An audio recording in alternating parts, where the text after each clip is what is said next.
প্রতিষ্ঠা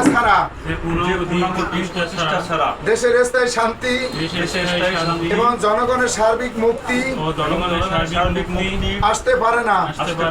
অতএব আল্লাহকে হাজির নাজির জেনে ওয়াদা করছি যে আমি ইসলামী আন্দোলন বাংলাদেশে শরীক হয়ে জান ও মাল দিয়ে আন্দোলনের সার্বিক সহযোগিতা এবং যাবতীয় নিয়ম শৃঙ্খলা মেনে চলার চেষ্টা করব। আল্লাহ তাআলা আমাকে এই ওয়াদা পালনের তৌফিক দিন। আমিন। সবাই দুশি বার আল্লাহুম্মা সাল্লি আলা মুহাম্মদ সাল্লাল্লাহু আলাইহি ওয়াসাল্লাম। আমরা সবাই দুশি বার আল্লাহুম্মা সাল্লি আলা মুহাম্মদ সাল্লাল্লাহু আলাইহি ওয়াসাল্লাম। আলহামদুলিল্লাহ, আমরা এই দুইজনের দায়িত্ব দিয়ে গেলাম বিধি মোতাবেক।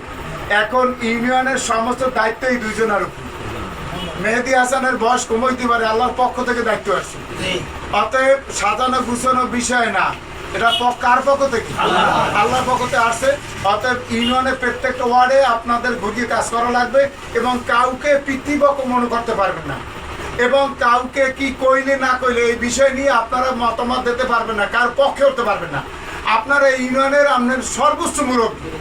অতএব আপনারা এইখানে উপদেষ্টা মন্ডলী আছে, এদের পরামর্শ নিয়ে নতুন একটা কমিটির তারিখ দিয়ে, আজকে না, যদি আজকে পারেন ভালো, আর না হইলে আর নতুন একদিন তারিখ দিয়া সব ওয়ার্ডের লোকজন দাওয়াত দিয়া একটা আনন্দ উৎসবের সহিত শপথ অনুষ্ঠান করবেন।